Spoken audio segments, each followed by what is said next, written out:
Yo, what is going on, guys? Welcome back to another training. My name is Zakk Colburn. I'm the founder and CEO of the Personal Trainers Business Incubator. And what we're going to do today is answer your questions about online coaching in 2024. So about once a week, I put up a question box on my Instagram and open up my time to answer your questions that you have about online coaching. And so this week, what I wanted to do is come on YouTube and answer these questions in depth to give you guys tactical information that you can utilize when it comes to starting and scaling your coaching business. So without further ado, if you guys have questions that you'd like to ask me directly, feel free to go ahead and give me a follow on Instagram. You can find me at Zakk Colburn, ZAKKCOLBURN. But without further ado, let's go ahead and dive into the question. So question number one comes from our student Aditha, and he asks how to use a camera properly for workout videos with just you and a tripod. Now, this is something that I did for quite some time. When I lived in Virginia, I didn't have anyone to shoot with. So it was just me and a tripod and a camera in the gym. And what I'm going to tell you guys is that you might have to take a couple clips in order for you to get the right clip that you need. I mean, it's super simple. You take the camera, you put it on the tripod, and then you put the tripod in the placement that you want the angle from. But the biggest thing is that you are just going to have to test out a few different shots, a few different angles until you get the angle that looks great. Typically what you want is you want to be lit from the front and you want a lower angle. So that way the camera is slightly pointing up at you and it gives you an illusion that you are bigger than you actually are, but also with the lighting casting down shadows to show your physique, your lines, and give you a little bit more shape than if you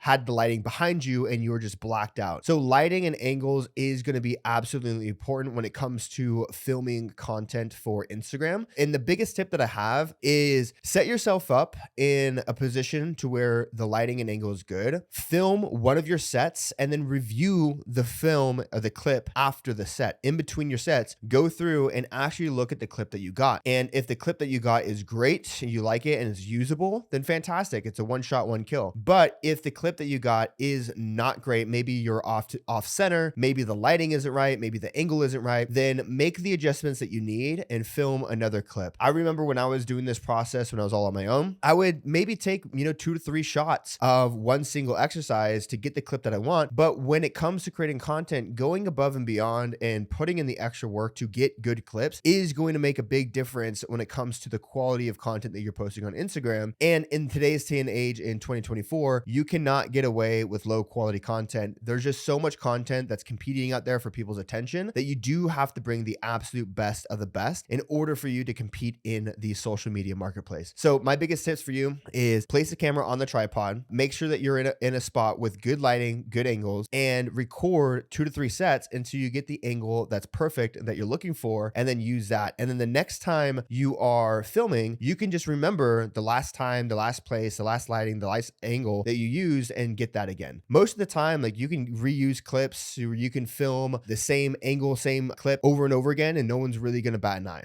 Okay, the next question comes from Jewel Anthony, and that's going to be at JUELL.Anthony. He asks, what got you started making money online? So for myself, I was really kind of forced into it, not necessarily forced into it, but I didn't really have any other options. For me, I wanted to be successful. I wanted to invest. I wanted to be a millionaire. And so I knew that going the traditional route wasn't going to get me to my goals. And in order for me to hit the personal goals that I had for myself, I needed to learn how to start a business. I initially read Rich Dad Poor Dad when I was in high school. And that's when I decided, hey, I really want to take my finances seriously. I really want to build wealth. This is the direction that I want to go. And really early on discovered that school and working a 9 to 5 wasn't the path for me. And so I became a personal trainer because I knew that I can build a business in the fitness space. And it was something I was extremely passionate about. And when I initially started as a personal trainer, I realized that the personal training industry is not designed for personal trainers to make a lot of money. You're typically working very, very long hours. You're scraping for leads and you're barely making enough to make ends meet. And so I consider it modern day slavery because you're working for these corporations that are making massive profits on you, but you're barely making enough to show up to work the next day. And a lot of personal trainers end up getting burnt out from this industry. And so I knew that being a personal trainer in a corporate setting is not something I wanted to do. I wanted to own my own business. I wanted to run my own show and I wanted to,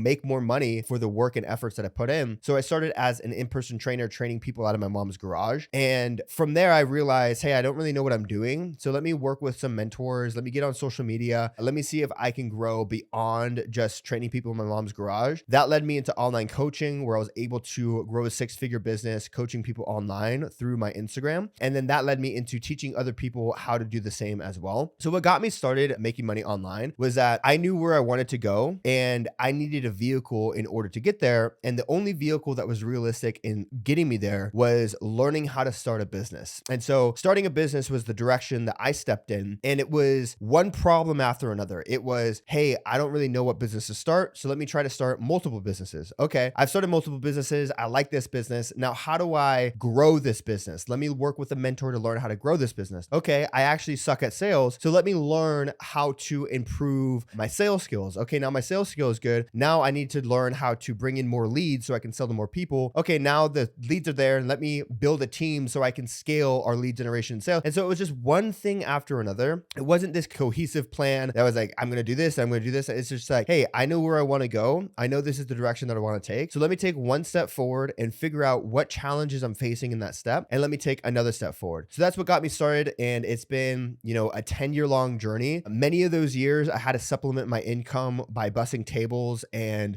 working odd jobs here and there to, make money while my business was not making any money. But eventually the skill sets compounded into what it is today. And now we run a multi-seven-figure business. We have a team of 15 full-time employees, and we work with about 300 personal trainers at this very moment. We've worked with around 1,300 personal trainers in total. So that's what got me started. That's where we are today. It really just starts with figuring out where do you want to go, what direction that you want to head in, what is the end goal that you have in place, and then figure out what's the next best step for you to take. You don't have to know every single step of the journey, but you should know what your next step is. And you also don't even need to know where that step lies or is going to lead you. You just need to take that step. Once you take that step, the next challenge will unveil itself to you. And then you take another step and then another step and then another step. And then all of a sudden you wake up years down the road with a dream business, you're making money online, and you're actually at the destination that you want to be at. All right.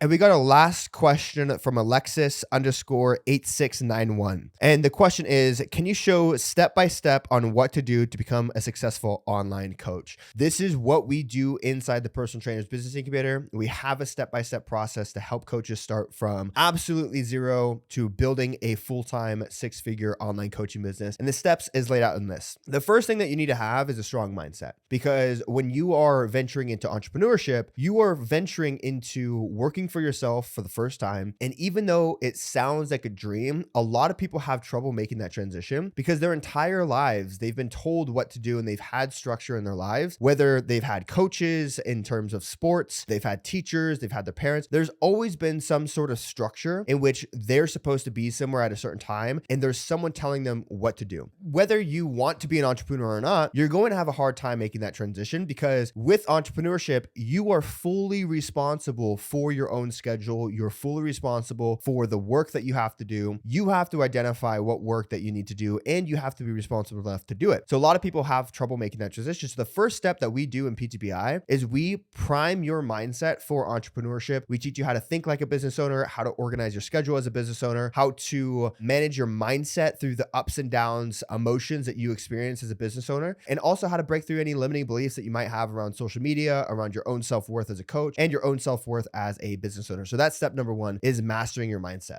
Step number two is you need to have an offer, right? You need to know what you're bringing to the marketplace, how it makes you different, how you're going to deliver that offer to your clients. You need to know your price points. You need to have systems in place. And so crafting your offer is step number two, because this is actually going to be your product of transformation in the marketplace. Step number three is going to be lead generation. So you need to understand how to generate leads for your business. Typically, you're going to use social media. You could also do in person. You can do referrals. You can do cold calling. Like, there's so many different ways that you can generate leads. But what we teach is how to use Instagram to generate consistent leads for your business. So that way you can create content promoting your offer. People can opt in and say, hey, I'm interested, or you can reach out to them and see if they're interested as well. But you need to have a consistent lead generation system in order for you to bring in consistent clients through the door. Step number four is sales. So whether you like it or not, as a business owner, you have to make sales, right? Otherwise, you're not going to make money, because it's not like you're just going to get a paycheck for the work that you put in. It's like, no, you have to sell your program and someone has to pay you money in order for you to make money. And so mastering sales is a huge piece when it comes to building a successful online coaching business. And that comes down to understanding what a sales process is. So what is the step-by-step process to take someone who's interested in learning more about your program and actually getting them to pay you for your program. You need to understand how to present your offer in a way that's valuable, in a way that's enticing and interesting for your prospect to get them to want to sign up. And lastly, you need to know how to handle objections when someone says that they need to think about it or they need to look over their finances, etc. How do you overcome those objections so you can get someone across the board without being super pushy or salesy? That is step number 4. And then lastly is step number 5, which is delivery. So this is going to be having a good cohesive system in place to give your clients a great experience, but also allow you to manage all of your clients online. So this means having a payment processor set up. It means having contracts in place to protect you and your business. And these are all things that we provide inside the Personal Trainers Business Incubator. And lastly, too, it means having a client management system that allows you to actually communicate with your clients and build an online community with your clients. And then lastly, get your clients results. So that's our 5-step process: mindset, marketing, lead gen, sales, and delivery. Those are the 5 steps that you need in order for you to build a successful online coaching business, especially in 2024. Now, with that being said, guys, we did get through the questions. I really appreciate everyone who submitted a question. If you guys want your question answered on a training, go follow me on YouTube, look out for a question box and submit one when one becomes available. We'll catch you guys in the next video. Peace.